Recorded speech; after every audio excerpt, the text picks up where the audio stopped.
Para a gente falar sobre moradia, especialmente entre outros assuntos, a gente conversa agora com o ministro das Cidades, Jader Filho, que traz detalhes sobre o avanço do Minha Casa Minha Vida. O programa ganhou uma nova modalidade, né, visando ampliar o acesso à moradia.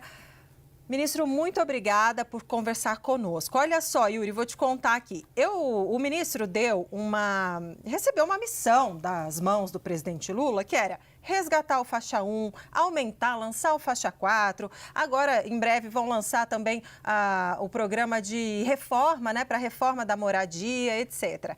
Um grande programa, um xodó, né, do governo Lula, do governo Dilma. E eu gostaria de saber, então, ministro, como a gente combinou. Um dia eu falei assim, ministro, você precisa vir no jornal para fazer o balanço, né, sobre o Minha Casa Minha Vida. O senhor topou? E agora eu te pergunto, então, o balanço do Minha Casa Minha Vida. Bem-vindo, ministro. Boa tarde a você, Gabriela, ao Yuri, a todos os telespectadores, internautas aí da CNN. Muito feliz com os números do Minha Casa Minha Vida, né? Na semana passada, Gabriela, nós tivemos o Dia Nacional da Habitação. E por uma coincidência do destino, nós chegamos a 1.700.000 novos contratos do Minha Casa Minha Vida nesse dia, o que nos deixa muito felizes, porque aponta que, de fato, naquela nossa projeção de chegar até o final do ano com a meta de 2 milhões de contratos do Minha Casa Minha Vida, nós vamos alcançar, né? Lembrando que o presidente lançou, né, essa meta com 2 milhões de unidades habitacionais em 4 anos, né? E nós vamos, com um ano de antecedência, nós vamos chegar a 2 milhões de unidades habitacionais aí nas diversas faixas, né?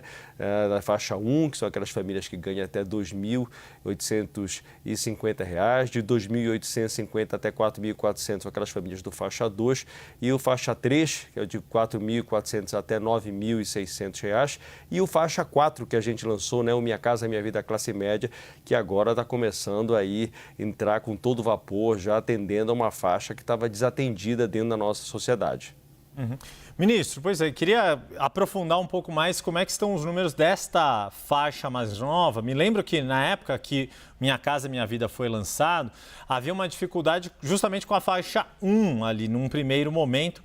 E depois, enfim, à medida que o programa foi sendo amadurecido com o passar dos anos, conseguiu-se ter mais, avançar no atendimento daquele público. Agora, é este público novo, né, como a Débora estava destacando, o senhor falou aqui, né, também entrevista a gente, desta criação, deste atendimento do foco para atender a classe média, já é possível se falar de quais regiões do país tem havido mais atendimento para esta faixa específica? Porque imagino eu, me corrija se eu estiver errado, que acaba sendo uma demanda maior nos grandes centros urbanos. Ou esta demanda está mais capilarizada em variadas regiões do país? Exatamente. Eu estava até há pouco conversando aqui com a Débora sobre, antes de nós entrarmos aqui, já falando dos números aí do Minha Casa Minha Vida classe média. Nós estamos chegando, Yuri, a cerca de 10 mil famílias atendidas, né? Lembrando que esse programa foi recém-lançado. Nós estamos chegando em investimentos só nesse segmento da ordem de 2,2 bilhões de reais. Temos, obviamente, aí um processo que esse programa ele vai sendo cada vez mais divulgado, cada vez mais difundido, e as famílias vão buscando também se encaixar no Minha Casa Minha Vida classe média. Nós também estamos aí percebendo que o mercado como um todo está se adaptando, porque nós ficamos um período, devido à ausência, Yuri, de recursos na poupança, né? O que aconteceu? Muito dos investimentos acabaram, as empresas da construção civil acabaram fazendo muitos lançamentos para as classes, né? Que é a faixa 1 até a faixa 3. E faltando lançamentos, obviamente, para o faixa 4. Então, você tem que, do classe média, vamos dizer assim. Então, o que acontece? O mercado vai se adaptando, trazendo novos lançamentos para o Minha Casa Minha Vida classe média. Mais famílias vão tomando conhecimento disso, e eu tenho certeza aí que essa projeção que nós lançamos aí de 120 mil famílias, em breve também nós vamos estar batendo esse número, e com isso a gente atendendo a mais faixas e mais famílias brasileiras atendidas e podendo realizar o sonho da casa própria. Essa tem sido a grande demanda do presidente Lula, e a gente vai continuar trabalhando duro para isso. Ministro, vou chamar o nosso diretor de jornalismo aqui de Brasília, Daniel Rittner, para participar também dessa conversa. E o Rittner tem uma pergunta para o senhor. Obrigado, Débora. Yuri, boa tarde, ministro. Ministro, eu queria fazer uma pergunta para o senhor sobre Minha Casa Minha Vida ainda e depois, logo em seguida, emendar uma questão sobre mobilidade urbana, um processo novo que está nas mãos do Ministério da Cidade. Sobre Minha Casa Minha Vida, queria que o senhor esclarecesse o que é o programa ali que foi introduzido, uma nova modalidade do Minha Casa Minha Vida, por meio de uma portaria muito recente do Ministério, para construção off-site, construção de casas pré-moldadas, né? Construções que não são muito habituais aqui no Brasil, uma modalidade muito usada nos Estados Unidos, mas o que o Ministério quer exatamente com isso? Ou seja, ter casas pré-fabricadas que possam depois ser transportadas, digamos, para os locais onde o Minha Casa Minha Vida já opera. Isso pode levar a algum barateamento das unidades? Daniel, primeiro quero agradecer aí a sua presença, muito honrado em poder estar aqui conversando com você. Na verdade, isso era uma demanda do setor da indústria da construção civil, que nós pudéssemos pagar esses investimentos, né, porque nós pudéssemos fazer também a aquisição do Minha Casa Minha Vida dentro das fábricas, né? O que acabava acontecendo é que você tinha empresas que estavam fazendo isso, mas acabavam gastando um capital muito alto para poder fazer o investimento, porque elas tinham que primeiro fazer dentro da fábrica, trabalhar todo o material, né, deixar ele prontinho para lá na frente a gente começar a fazer os pagamentos. Qual é a grande vantagem da gente ter a industrialização dentro do Minha Casa Minha Vida, Daniel? É a gente agilizar o processo. Essa casa, quando ela vem da fábrica, ela já vem pronta. E com isso dá agilidade ao programa, com isso mais famílias a gente vai poder atender de uma maneira mais rápida. O que nós estamos fazendo dentro do Minha Casa Minha Vida é fazendo o processo de inovação. O mercado da construção civil está cada dia mais industrializado, cada dia ele sofre mais alterações e o que a gente quer, na verdade, é o quê? É não fechar opções. Então, a gente vai continuar com o método tradicional, mas incentivando para que novos métodos e com isso, obviamente, a gente agilize, gere mais emprego, renda, traga novos investidores para dentro do segmento da construção civil, porque isso gera emprego, gera renda e com isso, obviamente, quem ganha é o consumidor, porque quanto mais a gente estiver ofertando, obviamente, mais opções o consumidor vai ter e, obviamente, aí a gente também consegue reduzir a questão de tempo e de preço. Então, a gente vai incentivar mais essa modalidade, como outras modalidades que nós temos feito a partir daquilo que a gente tem visto dentro do mercado, como, por exemplo, compra assistida, que foi uma outra novidade que nós criamos dentro do Minha Casa Minha Vida para atender o estado do Rio Grande do Sul, por exemplo, né, onde aquelas famílias, né, estavam sofrendo, vivendo em ginásios, vivendo numa situação muito difícil e elas precisavam que rapidamente nós pudéssemos estar entregando esses apartamentos e essas casas. E qual foi? Se nós tivéssemos que esperar lá no Rio Grande do Sul, construir, isso vai levar em média entre 16 a 20 meses, Daniel. E o que é que nós estamos fazendo? Nós estamos, na verdade, facilitando para que a gente dá o valor lá no Rio Grande do Sul, nós demos R$200 mil, como se fosse um cheque de R$200 mil a essas famílias que perderam as suas casas naquela tragédia que aconteceu no Rio Grande do Sul e nós já estamos ultrapassando o número, Daniel, de 5 mil casas com chave entregue a 5 mil famílias no Rio Grande do Sul. Então, eu acho que o processo, Daniel, nós precisamos estar atento. O governo federal tem que estar atento a essas necessidades. O Brasil é um país continental que tem diversas situações. O que serve como solução para o sul do Brasil, muitas das vezes não serve para o norte. A mesma coisa vale entre o Nordeste e o Centro-Oeste. Para isso, a gente tem que ficar o tempo todo atento, fazendo as modificações para que o programa possa ser cada vez melhor e atender melhor ao cidadão que quer realizar o sonho da casa própria. Ministro, só uma rápida informação aqui, uma rápida resposta do senhor, passando de Minha Casa Minha Vida para a mobilidade urbana do Rio Grande do Sul, que o senhor mencionou, para Pernambuco, porque está em discussão a privatização do metrô do Recife, que está extremamente sucateado, é um processo ali extremamente complexo e que enfrenta resistências dos funcionários da estatal CBTU, que hoje opera com muita dificuldade essa rede. O Ministério e o governo do presidente Lula estão já decididos a fazer a privatização do metrô do Recife e quando? O que falta para isso acontecer?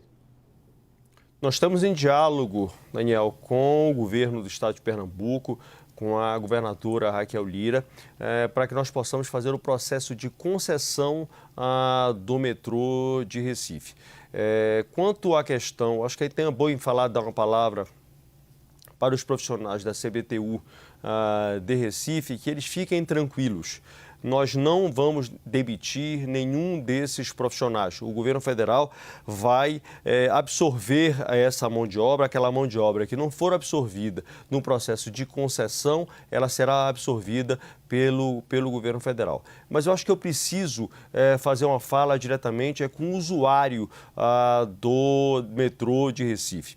O metrô de Recife, de fato, está muito sucateado, passa por muitas dificuldades e precisa de ter muitos investimentos para que nós possamos melhorar a qualidade. Nós já fizemos agora no PAC um investimento importante, foram 150 milhões de reais que foram investidos para melhorar, para tratar as questões mais emergenciais do metrô de Recife, mas não é isso que a gente quer. A gente quer que o metrô de Recife seja, por exemplo, tenha a mesma qualidade do metrô de Salvador, do metrô de Fortaleza, do metrô de Belo Horizonte. É isso que a gente busca, é prestar um serviço de qualidade. O que a população de Recife, ela não pode receber um serviço menor ou pior do que outras capitais que a gente vê, obviamente, tendo um serviço de qualidade. O que nós buscamos é, se por um lado, proteger os empregos, no outro, nós precisamos, obviamente, cuidar para que o serviço seja bem prestado, que eu acho que é isso que o cidadão de Recife, da região metropolitana, quer. E nós vamos, esse é o compromisso do presidente Lula, e nós faremos isso juntamente com o governo do estado de Pernambuco, com a governadora Raquel Lira.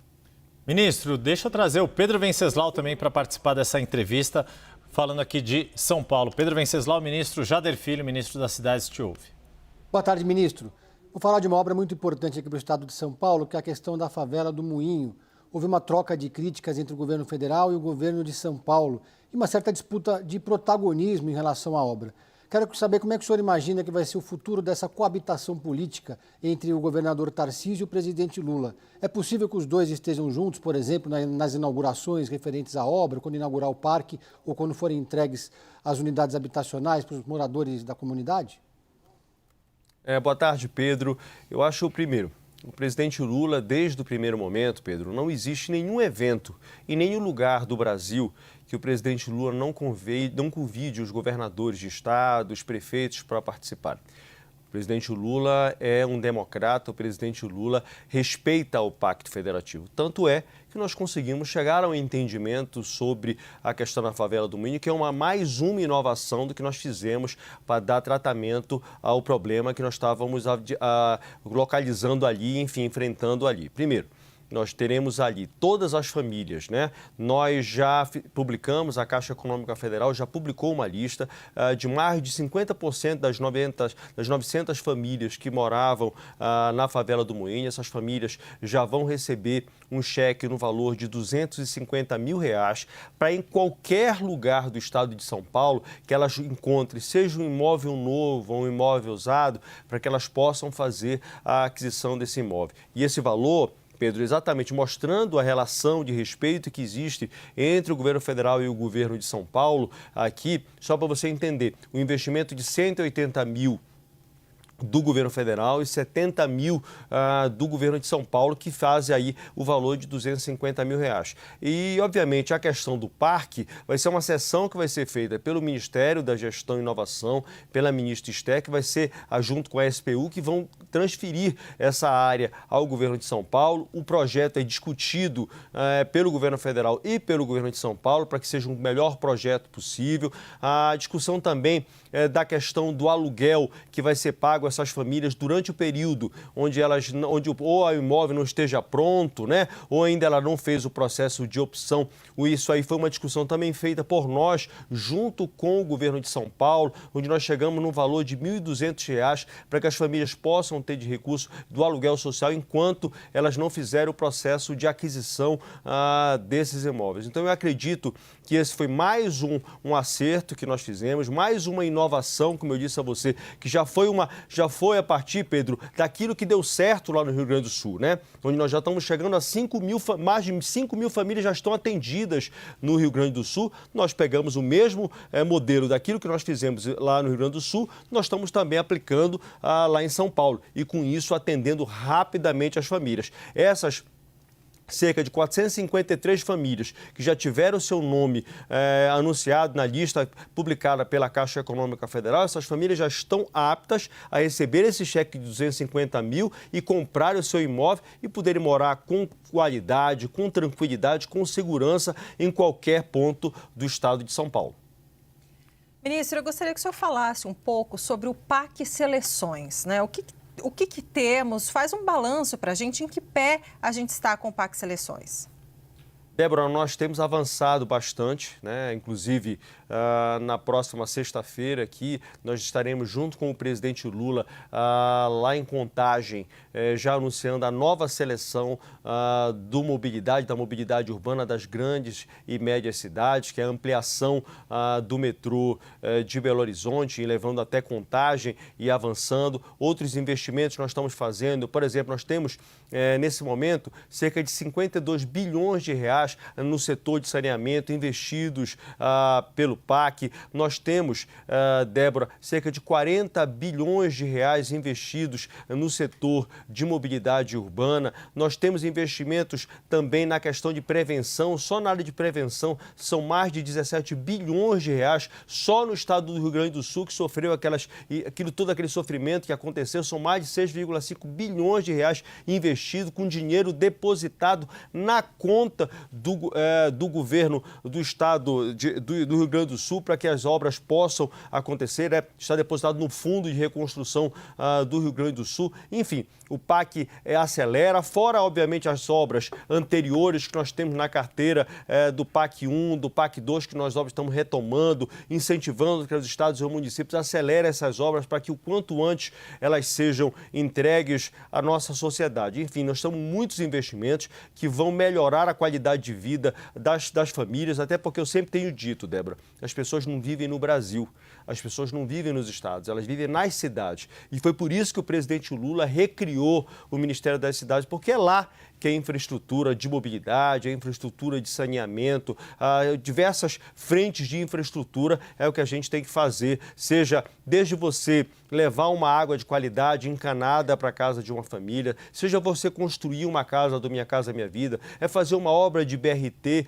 ou uma obra de metrô, uma canalização ou até uma urbanização de favela, que você consegue fazer todo o processo, né, de melhoria daquela favela, faz a intervenção, seja com canalização, asfaltamento, esgotamento sanitário, levar água de qualidade, enfim. São muitos investimentos que nós estamos fazendo pelo Brasil para que a gente possa levar infraestrutura às cidades brasileiras.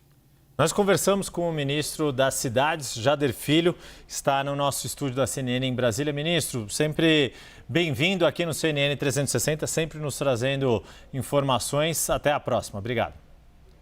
Eu que agradeço a você, Yuri, a Débora, ao Daniel, ao Pedro aí por essa oportunidade, sempre à disposição para poder trazer as novidades aí do que a gente está fazendo junto com o presidente Lula lá no Ministério das Cidades. Obrigada, ministro. Obrigada também, Pedro e Daniel, que participaram dessa entrevista.